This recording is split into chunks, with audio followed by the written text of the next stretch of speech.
everything at once. It just looked different. So I was looking forward to this movie for a long time, kept trying to find out when it would come out. We didn't have the internet back then. We had like Fangoria and Starlog and the Encyclopedia Britannica. They weren't talking about this movie yet. So it was tough to get information on it. And then eventually it just never shut up. I'd go to the Middletown movie theater every week. I'd be like, you guys get this movie called Buckaroo Banzai? And they'd look at you strange. Never wound up showing up. One day I was at the Video Movie House in Atlantic Highlands, and there was a poster, the same poster that was back on the comic book, hanging up on the wall for Buckaroo Banzai. And I ran to the counter, I was like, when the fuck is this movie coming out? I was 14, so I probably didn't say fuck yet. I said, when is this movie coming out? And they were like, well, clearly it says, well, I guess it was December, I forget what the date was. And I was like, first off, can I have this poster? And they're like, no, we just put it up. I was like, can I put your name down on a list to get this poster when you guys are done with it? And they're like, okay. Is there a list for the movie? And they're like, there will be now, I guess.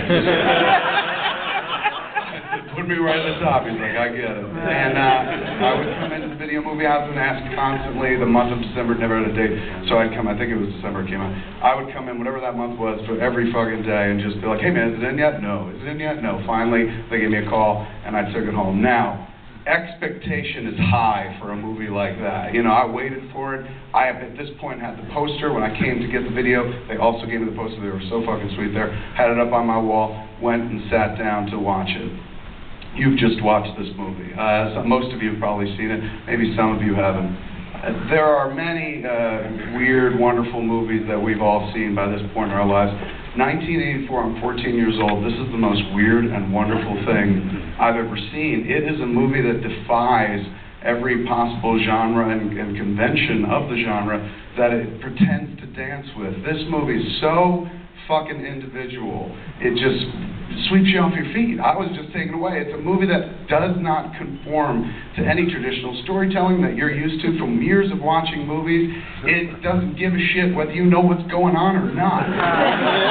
It dumps you right into the middle of the existing universe that things have happened in before, and the movie accepts the fact that, hey, our audience might be bright enough to catch up, and when they do, they'll really enjoy it. If not, they're just going to be like stupefied by everything that's going on, and they'll catch it second time, you know.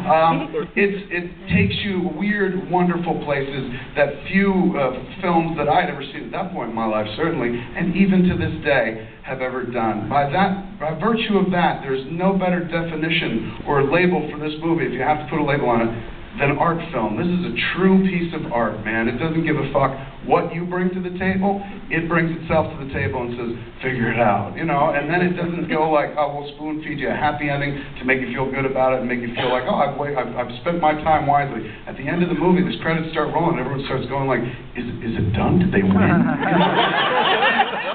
I think they won. So what big deal? What is it? I don't understand.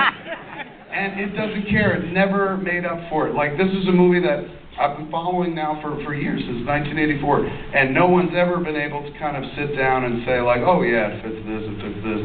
Not at all. This is a true original and inspiring, man.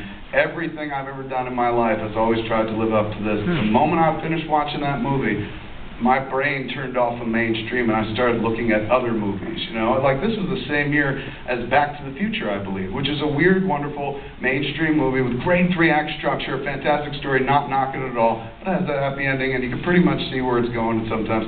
This movie came out same fucking year, deals in weird interdimensional travel and shit like that, but is so far at the other end of the spectrum that it stays, Back to the Future may stay here, this stays here forever. You know, it just comes and goes with you, and everything you do infects the art. It's almost like seeing it was like Banzai getting the call and getting hit by the shock, and suddenly he was a changed man. Same for me. It's influenced everything I've done, right down to the fact as I was sitting in the back watching it, I own a fucking bus now as well, you know? Really weird, really weird. And it's gotta come from this movie. Sitting in the back, I was enjoying myself. I'd never seen it on a big screen. It was fantastic. I was sitting there saying lines along with it. I remember being 14, this is one of those movies you showed to all your friends, and then you started imitating it. One of the first movies, along with Raising Arizona, that I started doing dialogue from, dropping lines from. This was a movie that was pop culture, referencing pop culture. Like at one point they talk about, you know, Orson Welles' War of the Worlds broadcast. And it transformed me. That's why we're talking about it tonight. But let's talk to two people without whom this movie doesn't exist. You met him briefly before we got started. Ladies and gentlemen, give it up for Buckaroo Banzai himself.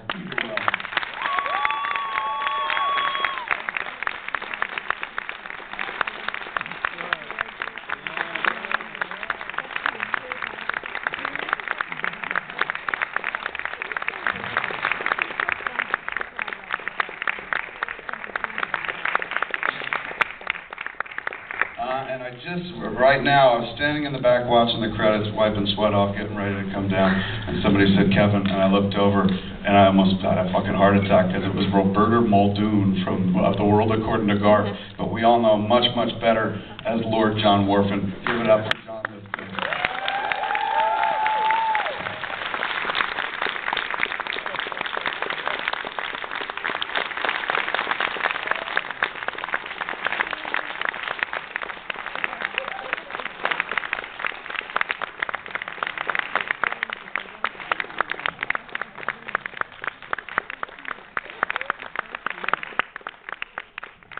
There's something we never saw in the movie, the hug. Wow, this movie still packs a punch, man, and there are a bunch of things we could talk about. I'm not going to make you go, come over here so you don't have to keep looking over your shoulder. But let's begin with the first moment you guys get the script. It's got to make an impact. I mean, you know, I'd be so disappointed if you're like, I don't remember. Like, it's one of these scripts that you got to open and be like, Jesus Christ, this could ruin everything. Well, that's pretty accurate. I was completely bewildered by it. Had no idea what to make of it, and I didn't agree. I didn't really want to do it. It was really too out there for me. But I sat and met with W.D. Richter, Richter, and Earl Mac Rauch, and they were so enthusiastic and exhilarating. And they completely sold me on it in like no time at all. Like the minute I met them, I thought these guys are going to be so much fun to work with. And in fact, I remember Rick even saying that. He said, just do this movie. Either it won't work and it'll be nothing, or it'll be really, really interesting. And I thought, well, that's a good philosophy of life. And I signed on and immediately started loving it as we gradually put it together. And did they go after you? They were thinking specifically about you. I think I read somewhere from the jump. Yeah. Based on what, do you think? What did they see you? He said, of all things, I was in a very little, kind of very naturalistic movie that was made in New York in the late 70s called Rich Kids. And I just played a kind of anguished, foolish, divorcing father of a daughter, a young daughter. Yeah, I can see the influence here. He was very earnest, you know. He was kind of a comical, foolish character, but it was very earnest, real, you know. It was not unlike me at all. And he said, "That's my Lizardo." What does that mean?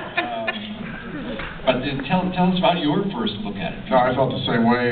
Richter came after me. I guess he seen me in Shoot the Moon, and I read it and I couldn't get through it. I mean, I was trying. It was like reading an almanac or something. I didn't. But your panegyric for the film, I have to say, is one of the. It's one of the most articulate. Not just because I'm in the movie or John's in the movie. It's one of the most beautiful summations of the film ever. Because I have to say, at the end of the day, one of the guns of 20th Century Fox called a meeting for me when the movie was about to come out. And I said, well, I'm going to promote it, so what? But others said they want to meet. And I sat with this woman, and she said, in your opinion, how should we market this film? And I knew that it was by that it was a great film, but that Fox had no clue. But no, I didn't quite understand it. But they came after me like John. But once you met the writer of it, Earl Mac Rauch, He's a real savant. He was a summa cum laude at MIT in engineering, and he had a little buzz cut, and he wore these marine pants and red Converse All-Stars, and drove around in a pickup truck with a golden retriever, with big sort of convex glasses on, and you never knew what was coming out of his mouth. Then I knew, the sort of truth, but I didn't understand it, and I don't quite understand it to this day. And I think you explain it, because it's a genre defier, really. Is it a comedy? What is it, an action adventure? What is it, a science fiction thing? I don't know what it is. That's what's beautiful about it. It's like column A, column B. It's basically Fat Man's Delight, because it's a buffet of movies. Everything you get to pick from, a little bit of this, a little bit of that. Yeah, but I agree, Peter. Listening to Kevin talk about it, I felt like I'm so proud to be in a film that would have that kind of impact on you, and you standing in for thousands and thousands of freaks.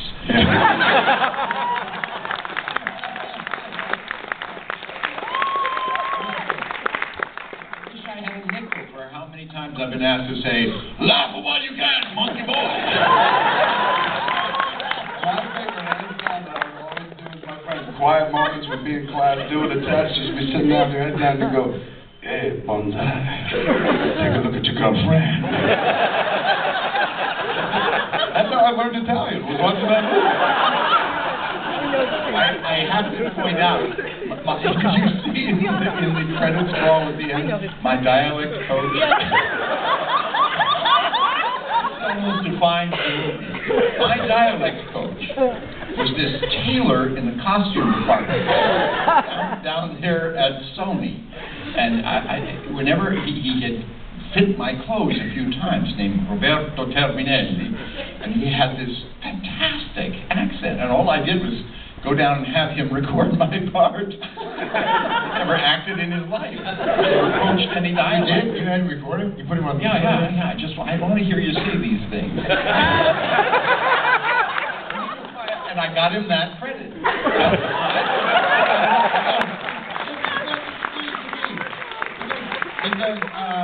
Because I live in Italy, and I now, I didn't then, but I speak fluent Italian, and whenever I I get the latest DVD in the mail and so on, and I look at that, and it's always curious to me, like, who gave Lithgow this fantastic accent? And when I heard this Roberto guy, and I never heard of him again. I never heard of him coaching anyone, or filmmaking. And now I find out he's the friggin' costumer in the basement. It was the high point of his career. He's the dude that gave you your tie, man. He took that tie on Buckaroo Banzai, and he gave Whorfin an accent, or Lizardo rather, an accent. Do you get approached by Italian people who are like, fuck you? Actually, no. In Paris, I was walking down Saint-Germain in Paris, and there was this kind of intense-looking man, some saw me pass by, and our eyes met. He passed me by, and then he ran back and overtook me and stopped me. He says, "My name is Cesare Ferrari. I'm your voice in Italian movies."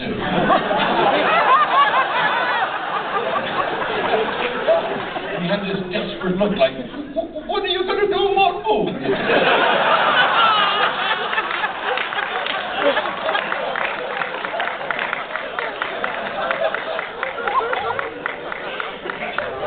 Amazing to think that he dubbed Buckaroo Banzai. Maybe he did it in a really bad American accent.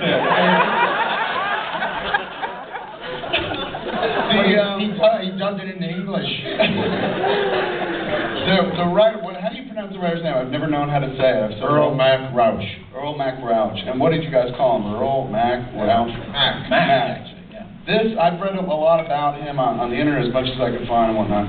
This was a dude who was working on several different scripts for several different Buckaroo Banzai. First it was Buckaroo Bandy, and then I think it was what's his name, W.D. Richter, what do you guys call him? Rick. He was the one that suggested call it Buckaroo Banzai, and then it kind of, they started building the Western theme around it.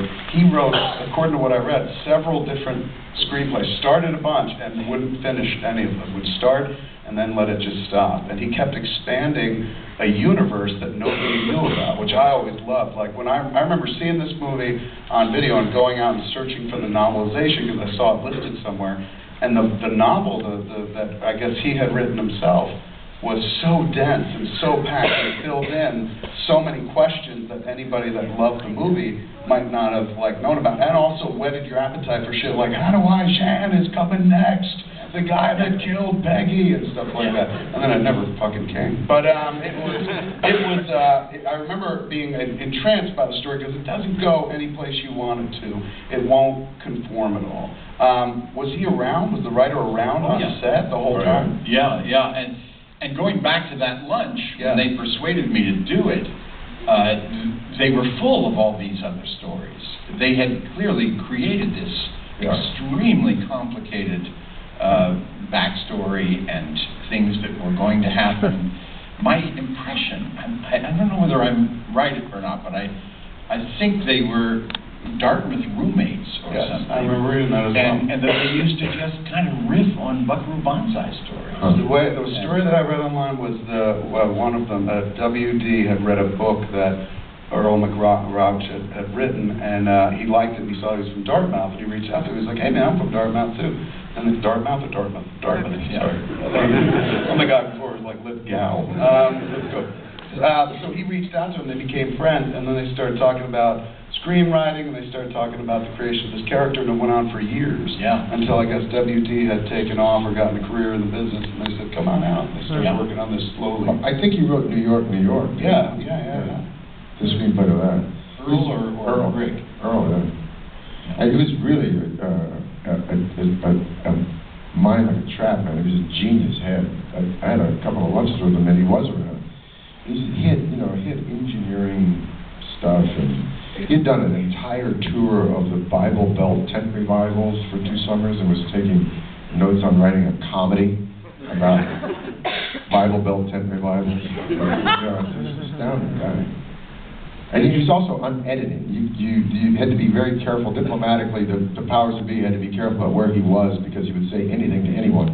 And this company was owned essentially or financed by the Hunt brothers at the time before they tried to corner the silver market. And they made Mr. Mom, War Games, and this film. And they'd send all of their finance buddies, World Bank guys, around the set, and they always said, be on the lookout for Earl because you don't know what's going to come out of his mouth. So they were afraid of him. Keep him away from money people. Especially after they saw the movie, I'm sure they're like, get us the writer fast. Well, he's actually a hick from East Texas. I mean, he's a small town outside of Pecos, Texas. Where it's from. It's weird. It's like the movie is a snapshot of inside the dude's head, but not the entire thing, just a little section. And you would get the distinct impression that a few more snapshots would make everything clear, but you only get this quick view, and then you're quickly out again. And it just leaves you wanting more because of it. Did you have to jump through hoops to play the lead, or they went right to you?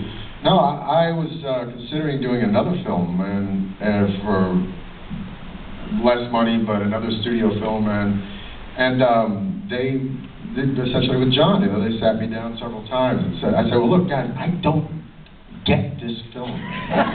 Can you tell me what it is? And they just said, well, pick a conglomeration of who you think is extraordinary in the world, and that's what it's about. So essentially I sort of modeled this guy after Jacques Cousteau and Adam Ant. And that's, was my blueprint for doing Buckaroo Banzai. But no, I had to be convinced. I was like, John, it's like reading truly, a scientific almanac, man. But they were very interested in what we suggested. Yeah, they took all the suggestions. They had this thing that Lizardo fed off Twinkies and electricity. And I came up with the idea of the shock wigs, as if his wigs, and we talked about his metabolism having gotten fucked up since the 1930s, when his body was inhabited, when the Italian, I sort of mixed Enrico Fermi and Mussolini, and with a fucked up metabolism. So I had to wear 2 of everything because I was cold all the time. And of course, we shot Yo-Yo 9 in East Los Angeles in August. It's horrible. Speaking of Mussolini, the thing I loved about your speech, his great speech at the end, is truly one of the cleverest things I've ever seen. I felt about. Perfectly, you all in the dark. That's just, but that thing that you do that is actually Mussolini, where you say something and and he loved it. You know, he loved what he did. Mussolini does that. Yeah, and that but I did check him out. I had a look at some Mussolini footage. Yeah, it's wonderful stuff. Wonderful. And I have to say once again, I could not. I don't know if John remembers this, but you didn't see it in the close-ups and so on, but in that scene where they're shocking me, I had not been this far away from John's face while he is like regurgitating this Martian Italian nonsense at me, but in the back, remember Christopher Lloyd was eating Fritos. And I could not do a close-up. I think I did 50 takes in my reverse on it. And I laughed myself out of the shot. I couldn't. It laughter all the time. Yeah, we were just laughing ourselves silly. Yeah. It's an amazing scene that really encapsulates that movie, because there's that moment where, you give that fucking speech and it's rousing and it's like funny and terrifying, and it ends with, where are we going? Planet 10. When are we going? Real soon. I remember showing that to friends, and like, you really figure out who you want to hang out with by watching Buckaroo Banzai. Because if you watch it with friends who are like, that's fucking stupid, you're like, get out. Because it becomes religion to you. Actually, there is a moment in the film, the moment when Chris Lloyd gives me the finger. And of course, everybody's looking at Chris Lloyd giving me the finger, but if you look at me, I'm getting my helmet and kissing it and hiding the fact that I'm laughing. Get a good look next time, the next several times. Yeah, God, he was funny, wasn't he? God, he is funny, but he was so funny. And those poor schmucks, they were stuck in those masks. We had to, we would have lunch with them and have long conversations. We sort of got used to it. Yeah. But it was so hilarious. Those are funny guys, Danny Hedaya and Vincent Schiavelli, bless his heart, is not with us anymore. They're funny guys, too. The whole cast was just gifted with fun. When you're shooting something like this, about how far into it are you like, man, I made a huge mistake? Or are you committed the whole way in? Or are you just like, you know what, man, I'm going with it? I'm going to say I've only made one film where I thought, wow, this was a huge mistake. But this is certainly not at all. I mean, right. From the jump, once I said yes and I came out to LA to do it, it was a rocket ride. It was just the most fun, some of the most fun I've ever had, ever. So it's never a doubt. Look, here's the thing, a great thing I just want to say. Sidney Lumet, I did my third film with Sidney Lumet. And I had done my second film, and it was also for 20th Century, Butch and Cassidy, the early years. It was a prequel to Butch Cassidy and Sundance Kid. LaForce, didn't you play LaForce? I played LaForce. I played Joe LaForce. Who are those guys? Who are those guys? Also with Christopher Lloyd, who's a friend of mine from the theater, as John is a friend from the theater. And I was talking to Lumet before I started the film, and he said, how's the movie? And I said, well, I hear it's a dog, it's a piece of shit, blah, blah, blah, blah, blah. And Sidney Lumet, I learned so many things from him, but he's a man of great integrity. He said, listen, I just want to tell you, I know you're young, so but I'm not talking down here, but do not let the experience, do not let the marketing or the success financially of a film ever invalidate the richness of the film you made. Don't be one of those people. Because if you had a great time making Butch and Sundance in the early years, which I did, don't naysay it later on and jump into the criticism. And I learned that from this. And by this film, I kind of let that go. I know that's out of my hands, do the best I can, they're going to market it, it'll be a success or not a success. But as a young actor, I was falling into that thing, well, if it's not going to be a hit, then I'm going to be one of those air suckers who kind of denigrates his own shit. And I'm glad Lumet gave me that lesson. So, the film takes on a life of its own, and this one certainly did. I had a ball doing it.